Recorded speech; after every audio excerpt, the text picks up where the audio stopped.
বন্ধুরা, আমি আছি কানাডার মন্ট্রিয়ল শহরের সবচেয়ে ফেমাস যে ট্যুরিস্ট স্পট বলতে পারেন, ট্যুরিস্ট অ্যাট্রাকশন সেখানে। এইটা হচ্ছে, এটাকে বলে মন্ট রয়্যাল শ্যালে। হ্যাঁ, এটা 1930 সালে এটা বানানো হয়েছিল। দেখতে পাচ্ছেন এখানে অনেক বিখ্যাত ছবি, পেন্টিং আছে এখানে। দেখতে পাচ্ছেন, খুবই সুন্দর। এটা 1930 সালে, এবং এর বাইরে একটি পার্ক আছে। যেই পার্কটা ডিজাইন করা হয়েছিল 1876 সালে।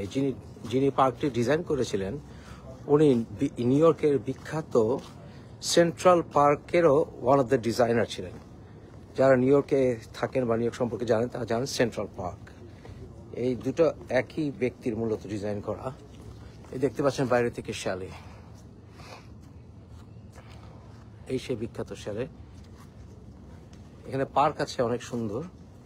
সবচেয়ে বড় বিষয়টা হচ্ছে এইখান থেকে আপনি পুরো মন্ট্রিয়ল শহরটা, সেন্ট লরেন্ট রিভার সহ, যেখানে পৃথিবীর সবচেয়ে বৃহত্তম নদী বন্দর অবস্থিত, সেই সেন্ট লরেন্ট রিভার এবং বে, পুরো মন্ট্রিয়ল সিটিটা দেখা যায়। এরা মন্ট্রিয়লকে মরিয়াল বলে লোকালরা। আপনারা দেখবেন যে রাতে পুরো জল জল করে উঠবে এগুলো আলোতে। আমি যাচ্ছি আপনাদেরকে সামনে নিয়ে, দেখুন পুরো মন্ট্রিয়ল সিটি দেখা যাবে।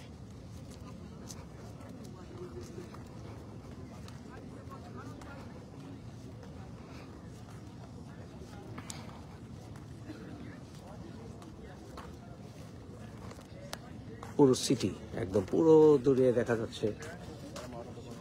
ওই দেখেন হারবার দেখা যাচ্ছে। এই দেখুন পুরো মন্ট্রিয়ল শহর দেখা যাচ্ছে।